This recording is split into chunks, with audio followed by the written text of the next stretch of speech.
to weekly Reddit. In today's episode of r/Tales from Retail, I get to scare a thief. Lady asks for prices in the most vague way possible, therefore ruining my happy time. A coworker doesn't listen to my warning. Gets mad at me. Grandma goes crazy over a shopping bag. I get to scare a thief. I used to work as a retail supervisor for a hotel for years. I got a lot of stories during that time, but this is one of my favorites. The first time we see the person in question, he was grabbing a tray and heading over to the soup bar. I remember distinctly that he was wearing a very bright, memorable Hawaiian shirt. I was working the register, so I had a pretty good vantage point of most of the area customers would be, which makes it easy to keep an eye on everyone and everything. The man came up with his tray of soup, staring straight ahead. Worried he would pass me and forget to pay, I said in my winning customer service voice, "Hello, sir." He kept walking. "Sir, you have to pay for that." Still no response, and he didn't even speed up his walk. Sir. Being a woman on the short side, there was no way for me to stop him, so I picked up the phone and dialed security. The man decided to walk out into our courtyard, which just so happened to not double as an exit. Security came to me, asked me about what had happened, then went to go talk to the individual. He ended up being escorted off the premises, and we thought that was that. Just a very bold thief. But no, it couldn't stop there. It was a slow day, so hours later, I was chatting with a coworker, me behind my counter, my coworker on the other side. Out of the corner of my eye, I noticed a very familiar Hawaiian shirt. The thief had returned. Now, for me personally, I like to give people the benefit of the doubt, so I didn't say anything at first, but I did keep half an eye on him while I chatted with my work friend.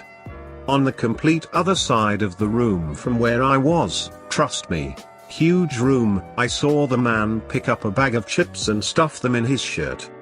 I was pretty ticked off, so before I could think, hesitate, or finish the sentence I was on in my conversation, big sister voice came out, and I yelled in a voice that is often used to frighten people bigger than me, "Sir, put those chips back right now." My coworker was frozen in place with surprise and confusion, and the man's eyes were huge. There was silence for a few moments as I did my best to keep up the stern expression I had. He walked over to me and it was suddenly very obvious how much smaller I was. Without saying a word, he took the chips out of his shirt, laid them down on the counter in front of me, and trudged away. For years after that, it was my coworker's favorite story of me, and one I tend to chuckle at now. Lady asks for prices in the most vague way possible, therefore ruining my happy time. I'm a locksmith. I deal with keys all day, and a big part of that is car keys. Most people I assume would realize that different cars have different keys. Most people. I was sitting in the bathroom enjoying quiet time for the first time all morning. I forwarded the shop phone to my cell so there wasn't any connection issues since the bathroom is in the back of the building. I'm sitting there, chillaxing, checking out some dank memes, when the phone starts ringing and my eyes roll back into my head so hard I can see myself in 10 years. I answer the phone. "Locksmith," I mutter professionally. "Yeah, I was just wanting to know how much it costs to get a key made," the voice on the line says, seemingly a woman in her mid-30s. I could hear the haircut in her voice, and you know exactly which one I mean. "Well, that depends. What kind of key?" I reply. "It's metal with plastic on the top of it," says the female. My eyes, unable to roll back any further, give up and close. "Okay, and what does it go to?" I ask, slightly annoyed. "My car," the woman says vaguely. At this point, I no longer have any desire to enjoy my porcelain throne time, paid or otherwise. I cross my arms and legs, and continue my line of questioning. "And what kind of car do you have?" I asked, praying to every god under and over the sun that she will give me a solid answer. A Chrysler, she says, knowing exactly how much she's making me want to speak to her manager. And what model? I squeak. 300, she answers, like a bad Tinder conversation. At this point, I can feel myself slowly sliding off the seat, but I don't have the strength to stop myself. I ask the next question, but this time, I'm smart. I ask 2 questions. What year is that? And did that have buttons on it, or was it a plain key? Thinking I outsmarted the wench, I confidently await her answer.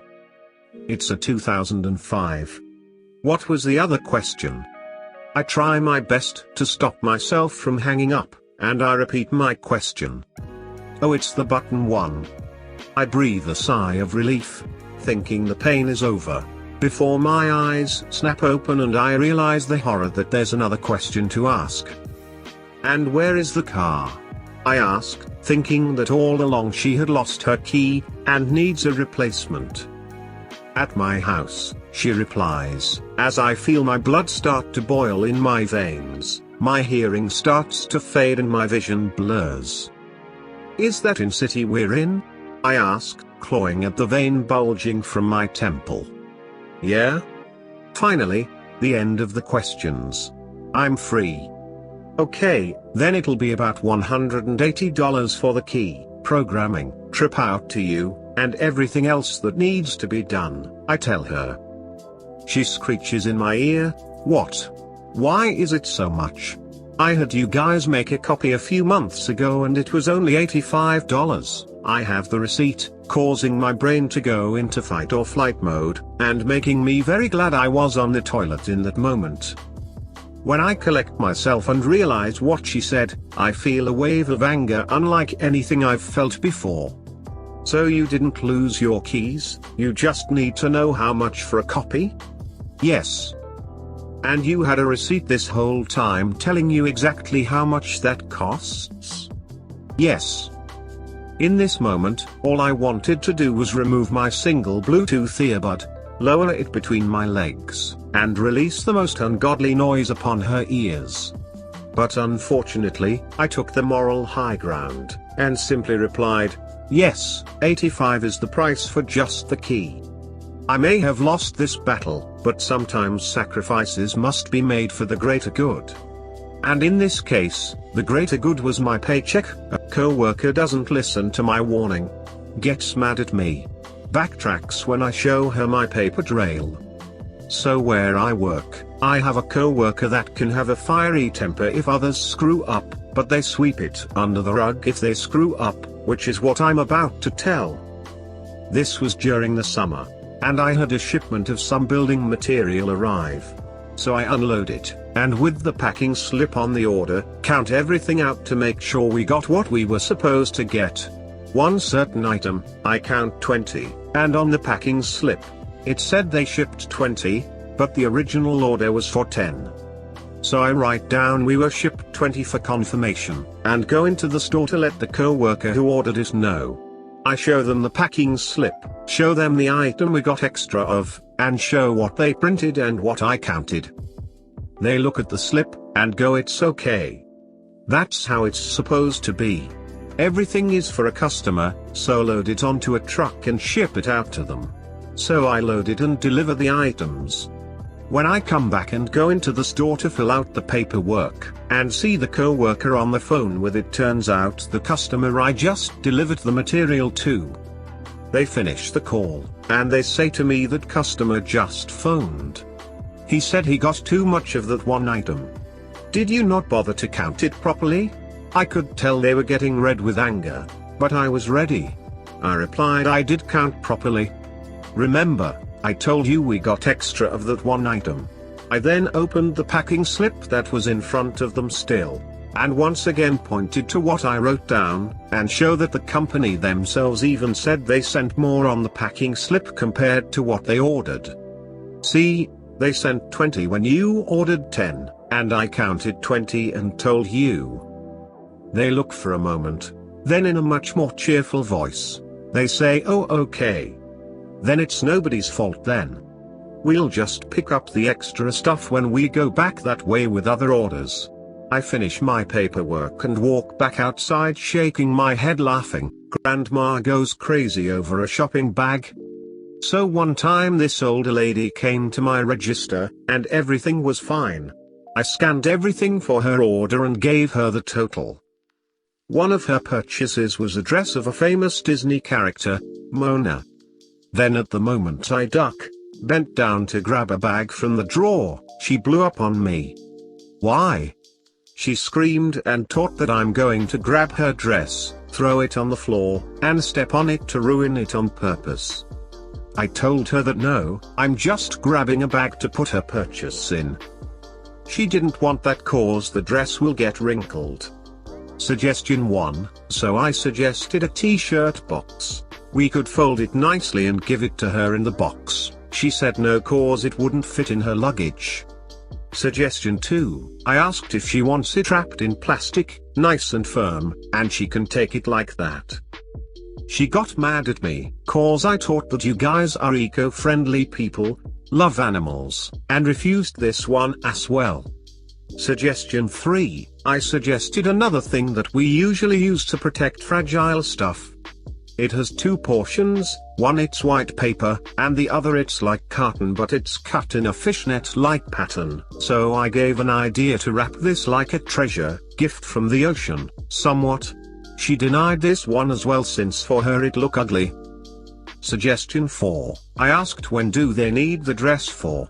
It was a week, more or less, before Halloween. She said she needed by the day after tomorrow, so shipping it wasn't an option either. Suggestion 5, I suggested to let me check if we have one brand new from the box in its original packaging in the back, same size and all, but this triggered her off. Why? She said that I somehow knew that her granddaughter had asthma, and by giving her an item that could have dust on it, it's because I wanted to maliciously kill her. She went on a full tirade on me. Luckily my manager and supervisor were witness to the whole ordeal. My supervisor intervened first and tried to call the woman down. The woman went off on how disrespectful, insulative, rude, I was, called me all kinds of names, and still me supervisor was trying to help but no avail while the lady was getting more and more aggressive. Not even her husband, who was next to her the whole time, tried to calm her and said let's go please. He did nothing wrong. He had the look of why, please stop. Then my manager stepped in, and she is the boss, with no mercy. She just grabbed a bag from another register, took the dress, shoved it into bag, folded the top of the bag, stapled it shut, along with the receipt, and with a smile that says, "I'll kill you," and said, "Have a good day," smile. The lady got mad and was about to blow up on my manager, but my manager shut her down by saying, "Leave now or security will be called," smile. After that, the lady just grabbed her stuff and ran, following behind the tired, defeated husband. After she left, I was told to get a break to calm down, recover from this incident. But yeah, I survived this ordeal, all over a shopping bag. Don't forget to subscribe so you can stay up with the best content from Reddit.